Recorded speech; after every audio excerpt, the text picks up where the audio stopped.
Just take a moment and imagine writing those words. You are a soldier for the Third Reich. You're a battle-hardened veteran of the legendary Afrika Korps. And now you're a captive of the enemy. Everything you've ever been told, everything you've ever fought for, is built on this foundation of German superiority and American decadence and weakness. And yet, here you are sitting in a POW camp, probably somewhere in Texas, and the simple, undeniable truth of your daily meal forces you to write a sentence so dangerous, so completely against your entire worldview, that you have to hide it in a secret journal. This one sentence, written in 1943, is really the key to unlocking one of the most unusual and, frankly, one of the most effective psychological campaigns in modern history. So that's what we're diving into today. This is the incredible story of how the United States used something as basic as food, not with poison, not with deprivation, but with overwhelming, shocking abundance, to completely dismantle the ideology of nearly 400,000 German prisoners of war. This isn't your typical war story about bullets and bombs. No, this one's about bacon and eggs and ice cream. And that really brings us to this central question. Could a simple meal, something we probably don't even think twice about, actually be more effective at destroying a soldier's will to fight than a weapon? It sounds kind of crazy, right? But the answer is so much more fascinating than you might think. Because this wasn't just about feeding people. It was about forcing a confrontation with a reality so powerful, it could shatter a belief system from the inside out. Okay, so to really understand the depth of shock these soldiers felt, you have to get inside their heads. You have to understand the world they came from. These guys weren't just soldiers. They were the products of more than a decade of the most intense propaganda imaginable. They were completely indoctrinated to believe in a very specific version of reality, a reality of German strength and the weakness of everyone else. I mean, just look at the absolute chasm between what they were told and what was real. On one side, you have the Nazi propaganda machine telling them that America was a weak, decadent nation, a country on the verge of collapse, torn apart by internal divisions and softened by democracy. They were taught that its resources were stretched to the absolute breaking point. But the reality? The reality they were about to literally crash into was a country whose industrial and agricultural power wasn't just surviving, it was operating on a scale they couldn't even begin to comprehend.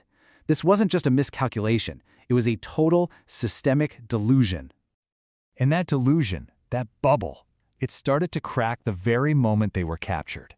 You have to think of their journey, not just as a physical trip across an ocean, but as a psychological journey, a trip from a world made of ideology and scarcity to a world of undeniable, tangible, and overwhelming reality. So here's how it unfolds. It kicks off in May 1943, Tunisia. The legendary Afrika Korps surrenders. These are elite, battle-tested soldiers. By July, they're being herded onto Liberty ships. And the ships themselves, well, the ships are the first piece of evidence. I mean, think about it. America was churning these things out at a rate of 3 per day. The very vessel carrying them into captivity was a floating symbol of the industrial power they were told didn't exist.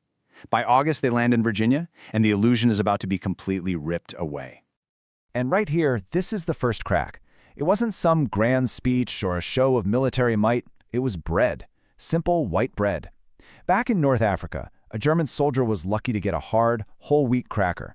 But here, in a dusty holding pen, their captors are not only giving them this luxury item, but they're eating it so casually in such huge quantities that it was just mind-boggling. That simple act said more about American logistics and power than any intelligence report ever could. This quote, this one is just devastating. It comes from a lieutenant, a man from a proud Prussian military family. On the trip across the Atlantic, he sees American sailors throwing away entire plates of barely eaten food. Food that he and his men would have considered an absolute feast. And that's when it hits him. They weren't just outgunned. They weren't just outmaneuvered. They were up against something else entirely. A whole civilization whose basic level of abundance was so high that waste was just a normal part of life. That is a terrifying thought for any soldier. And this is what brings us to the very heart of the story. Once they were in the camps across America, the real assault began. But it was an assault of generosity. It was a systematic war on their ideology, fought every single day with the relentless, overwhelming reality of American food. 3,200. Just let that number sink in. That was the average number of calories that German POWs received every single day in American camps.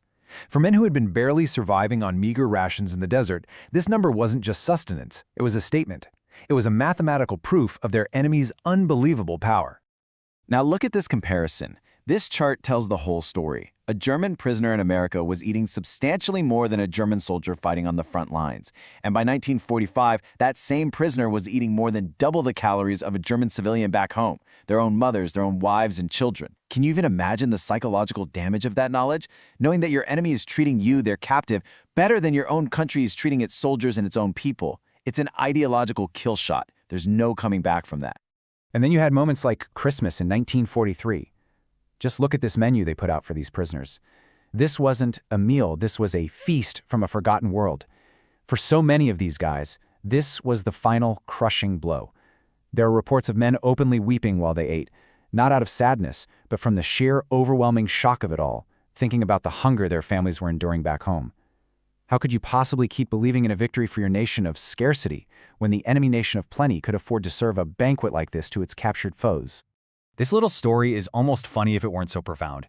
On their very first meal on American soil, fried chicken, mashed potatoes, apple pie, their captors apologize. They apologize that it's just a simple meal, thrown together at the last minute. This baker's son, Johann Fischer, he got it immediately. The gap between their worlds was just too vast.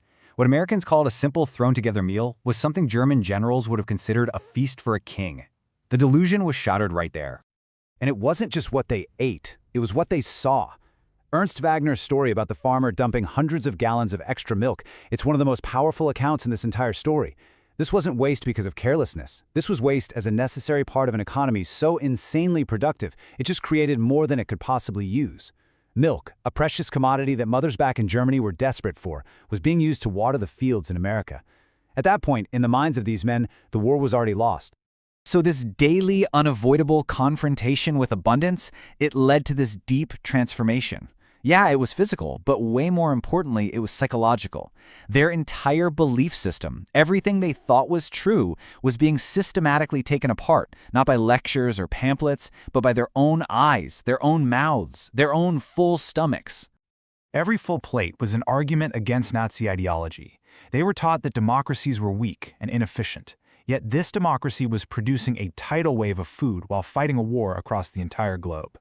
They were taught they were the master race, yet here they were, malnourished, suffering from scurvy, while their so-called inferior captors were healthy and strong. The evidence was just irrefutable, and they had to face it 3 times a day, every day. And hey, you don't have to take my word for it. Here's the proof from one of their own. A German doctor, Friedrich Bauer, he documents the incredible physical recovery of his fellow prisoners. They weren't just being fed, their enemy was literally nursing them back to health. Their own bodies became living, breathing proof that the American system, the one they were supposed to hate, was fundamentally better at providing the most basic human needs. And this is the logical endpoint. The fight just drains right out of you. Wilhelm Becker says it perfectly. It's no longer a question of bravery or ideology. It's just simple math. How can we possibly win? The question answers itself. We can't. The belief in victory, the very thing that keeps a soldier going, it just completely evaporated when they were faced with the undeniable reality of America's resource advantage. But the story doesn't just end with broken morale. What happened after the war is maybe the most remarkable part of this whole thing. This experience didn't just create defeated men. It accidentally created unwitting ambassadors for a completely different way of life. What a powerful way to put it, from a former colonel no less. He boils the entire experience down to its absolute core. You see, Nazi Germany was obsessed with this idea of Lebensraum, living space, which basically meant conquering other people's land to get their resources. They thought conquest was the only way to be prosperous. But in America, they saw a nation that had achieved that prosperity not through taking, but through producing and innovating. They had solved the very problem that the Third Reich was willing to burn the world down for. And you can see this impact ripple out across the decades. In 1946, these men go back to a starving Germany, but they take knowledge with them. By the 1950s, many of them are using American farming techniques, helping to build West Germany's economic miracle. Decades later, you see them coming back to their old camps, not as enemies, but as friends, just to say thank you. And as recently as 2017, you have a man like Gokray Gray, who was captured as a teenager, returning to call America his first and final love. The transformation was absolute, and it was lasting. So, when you get right down to it, experience is the most powerful persuasion there is. America didn't need to drop leaflets with clever messages into the camps. Every single meal, every working toilet, Every electric light bulb was its own piece of anti-Nazi propaganda. The prisoners weren't converted by words. They were converted by a prosperity so massive, so overwhelming, that there was simply no way to deny it. And that really brings us to the ultimate lesson here. When Gaw Gray came back in 2017, this is what the American Army colonel who greeted him said. It's such a profound statement about national character. In the middle of the most brutal war in human history, the choice to treat prisoners with humanity and generosity wasn't a sign of weakness like Nazi ideology claimed. It was the ultimate demonstration of strength. It defined who America was, and it helped lay the foundation for a lasting peace. And so that leaves us where we began, with a question. What is the true measure of a nation's strength? Is it its armies? Is it its ideology? Its willingness to conquer? Or is it something else? Is it measured, as these German soldiers discovered firsthand, by its ability to create, to produce, and even to share? Its capacity not just to defeat its enemies, but to feed them. It's a lesson from the past that feels incredibly relevant today.